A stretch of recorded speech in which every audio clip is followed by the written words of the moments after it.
नमस्कार।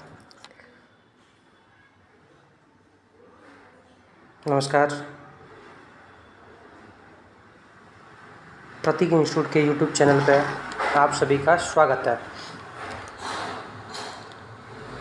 आज हम तैयार करने वाले हैं भारत की झीलों, लेक्स ऑफ इंडिया। इनको हम मैप के द्वारा तैयार करेंगे। किसके द्वारा तैयार करेंगे? मैप के द्वारा तैयार करेंगे। इसमें हम काफ़ी सारी चीज़ों को देखेंगे। जैसे कि अभी बात किया जाए तो झील किसे कहते हैं। सबसे पहला क्वेश्चन तो ये आता है, झील कहते किसे हैं एक्चुअल में। फिर दूसरे नंबर पे आ जाता है, झील कितने प्रकार की होती हैं। झील कितने प्रकार की होती हैं और अपने भारत देश के कौन कौन से राज्य में कौन कौन सी झीलें हैं, इनको भी हम देखेंगे। और सभी झीलों के बारे में कुछ ना कुछ महत्वपूर्ण बातें भी हम आपको बताते चलेंगे। आगे देखा जाए तो जैसे बात करें कि क्वेश्चन आता कैसे है एग्जामों में, तो उसके बारे में भी हम डिस्कशन करेंगे। इस टाइप से हम झीलों के टॉपिक को बिल्कुल तैयार करेंगे। इसमें अब हमसे कोई भी क्वेश्चन बनेगा तो छूटेगा नहीं, और इससे हर एक कंपटीशन एग्जाम में एक नए क्वेश्चन 100% आता है। तो पहला क्वेश्चन ये है कि झील कहते किसे हैं। व्हाट इज अ लेक्स, क्या होती है झीलें? तो झील जल का वह स्थिर भाग है जो चारों तरफ से भूमि से घिरा है।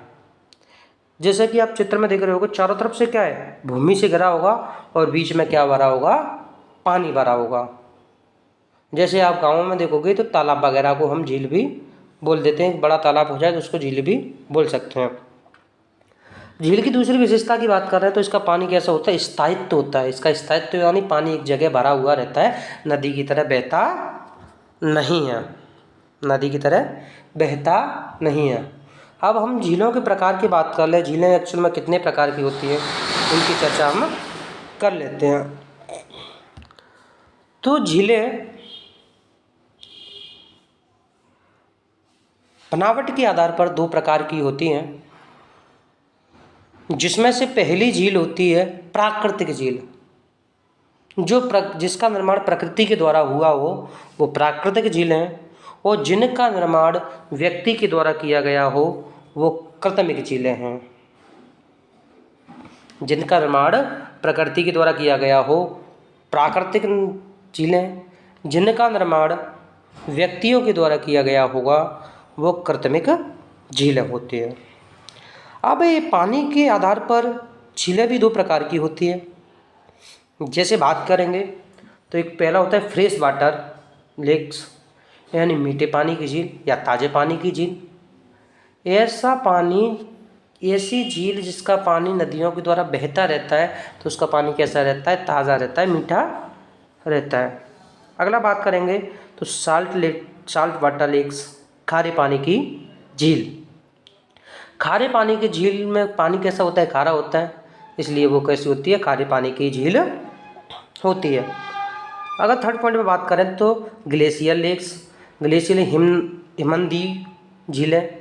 हिमनदी झीलें क्या होती है, तो जैसे देखा होगा आप लोगों ने भाइयों, कोई पहाड़ वगैरह बर्फीला, वो टूट गया, बर्फ़ पिघल गई, तो उसका पानी एक जगह भरेगा, एकत्रित होगा। तो एकत्रित पानी को ही हम क्या कह देते हैं, हिमनदीय झीलें का नाम दे देते हैं। अगला है ज्वालामुखी झीलें, क्रेटर लेक्स। तो ज्वालामुखी झीलें क्या होता है, जैसे कि कोई ज्वालामुखी है, उसमें एक बार विस्फोट हुआ, विस्फोट होने के बाद कुछ समय के बाद क्या हुआ, वह विस्फोट होना बंद हो गया। अब वहाँ एक गड्ढा टाइप का बन गया और उसमें पानी भर गया, तो इसी को क्या कहते हैं, ज्वालामुखी झीलें कहते हैं। इसके बाद आता है गोखुर झीलें। कौन सी झीलें? गोखुर झीलें। यानी कि इसका एक डिजाइन होता है, जो गाय का पैर होता है, उसके गाय के पैर के समान इसका डिजाइन होता है, इसलिए इसे बोला जाता है गोखुर झीलें। अगला आता है लेगून झीलें। लेगून झीलें वे झीलें होती हैं जो एक्चुअल में समुद्र के पानी से बना होता है, पर समुद्र और इनके बीच में मिट्टी आ जाने के कारण एक परत बन जाती है और ये झील और समुद्र अलग अलग हो जाते हैं, तो ऐसी झीलों को अपन लेगून झीलें बोलते हैं। इसका सबसे अच्छा एग्जाम्पल है उड़ीसा की चिल्का झील। समझ में आ रहा है। अब देखते हैं कौन कौन से राज्यों में कौन कौन सी झीलें स्थित हैं। तो सबसे पहले अपन देख लेते हैं जम्मू कश्मीर की झीलों के बारे में। किसके बारे में? जम्मू कश्मीर की झीलों के बारे में।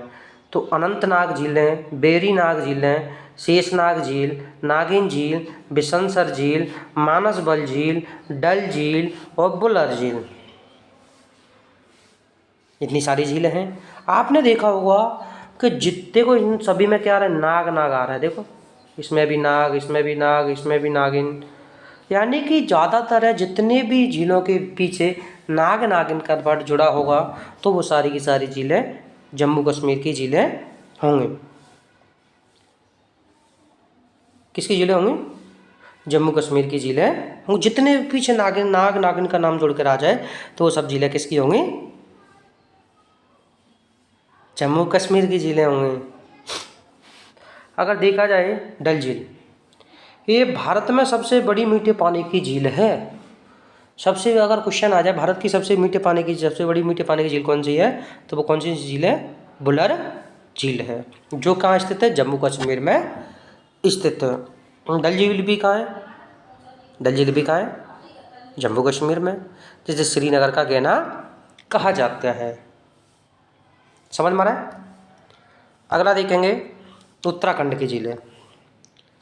उत्तराखंड में नैनीताल, सातताल, राकसताल, मालाताल, देवताल, नौकुचिया ताल, खुरपता ताल और रूपकुंड। देखा होगा जैसे नैनीताल, सातताल, राकसताल, इस सभी के पीछे क्या जुड़ा हुआ है? ताल जुड़ा हुआ है। क्या जुड़ा हुआ है? ताल जुड़ा हुआ है। तो ऐसी सभी झीलें जिनके पीछे ताल जुड़ा हो, क्या जुड़ा हो? ताल जुड़ा हो, तो वो सारी की सारी झीलें किस राज्य की होंगी? उत्तराखंड राज्य में स्थित होंगी। और लास्ट में ये लिखा है रूपकुंड झील, बड़ा इंपॉर्टेंट है ये रूपकुंड झील। रूपकुंड झील एक्चुअल में किसी कंकाल झील पे बोला जाता है, क्योंकि इसमें अधिकतर क्या पाए जाते हैं? कंकाल मिलते हैं देखने को, इसलिए इसे क्या बोला जाता है? रूपकुंड या कंकाल झील भी नाम दिया गया है। अगली झील देख लेते हैं हिमाचल प्रदेश की झीलें। हिमाचल प्रदेश में कौन सा? सूरजताल झील और चंद्रताल झील। अब इसमें भी ताल आ गया, परंतु देखें बट हिमाचल प्रदेश उत्तराखंड का एरिया थोड़ा सा पास पास में, तो इधर भी सूरजताल झील और चंद्रताल झीलें हो जाएंगी। और रामगढ़ ताल उत्तर प्रदेश में है। आगे बढ़े, चोलामू झील। चोलामू झील कहाँ है? सिक्किम राज्य में स्थित है। तो जैसा कि आपने देखा होगा ये किससे बनी हुई है? बर्फ़ पिघलने से बनी हुई है, इसलिए ये कैसी हो जाएगी? हिमबियन झील भी हो जाएगी। और ये चोलामू झील भारत में सबसे अधिक ऊंचाई पर स्थित झील भी है। समझ में आ रहा है। भारत में सबसे अधिक ऊंचाई पर भी स्थित ये झील है। अगर हम आगे बात करें, आगे राज्यों की बात करेंगे, तो सिक्किम राज्य की बात कर लेते हैं। सिक्किम राज्य में कौन सी? चोलामू झील है, जो तो हो गया ना। अब राजस्थान की देख लेते हैं। राजस्थान में राजसमंद, जयसमंद, फतेह सागर, डिडवाना, शामर झील। समझ में आ रहा है। कौन सा? राजसमंद, जयसमंद, फतेह सागर और डिडवाना और शामर झील, इतनी सारी की सारी झीलें किसकी हैं? राजस्थान में स्थित हैं। जिसमें से अगर शामर झील की बात करेंगे तो शामर झील भारत के खारे पानी की सबसे बड़ी अंतःस्थलीय झील है, यानी इसका एरिया किसी भी समुद्र से टच नहीं करता है। सारी की सारी क्या है? चारों तरफ से स्थलीय भाग हैं। तो क्वेश्चन आया खारे पानी की सबसे बड़ी झील कौन सी है, तो कौन सा आंसर लगाएंगे? हम टिक करेंगे शामर झील। अगर बात करें महाराष्ट्र में, लोनार झील। लोनार झील कहाँ है? महाराष्ट्र में। जैसा कि आप चित्र में देख रहे हैं, किसका चित्र है? लोनार झील का है। इसमें लिखा हुआ है लोनार झील महाराष्ट्र के बुलढाणा जिले में स्थित एक खारे पानी की झील है। इसका निर्माण उल्कापिंड के पृथ्वी से टकराने के कारण हुआ है। उल्का पिंड जब पृथ्वी पर आकर गिर गया और वह एक गड्ढा हो गया और कुछ समय के बाद वह पानी भर गया, तो वह एक झील का निर्माण हो गया। उस झील का नाम क्या है? लोनार झील। और ये झील कहाँ है? महाराष्ट्र में स्थित है। आपकी देख लेते हैं केरियार झील, केरल की पेरियार झील, अष्टमुडी झील, वेम्बनाड झील। समझ में आ रहा है? पेरियार झील, अष्टमुडी झील, वेम्बनाड झील, ये सारी की सारी झीलें कहाँ हैं? केरल में स्थित है। अब वेम्बनाड की विशेषता की बात करेंगे तो वेम्बनाड झील केरल की सबसे बड़ी और देश की सबसे लंबी झील है। केरल की सबसे बड़ी और देश की सबसे लंबी भी झील है। कौन सी? वेम्बनाड झील। तो आज के लिए दोस्तों इतना ही। अगर आपको वीडियो अच्छा लगा हो तो सब्सक्राइब करें, लाइक करें और शेयर करना ना भूलें, क्योंकि ऐसी अच्छी वीडियो आपको रेगुलर मिलती रहे। थैंक यू, धन्यवाद।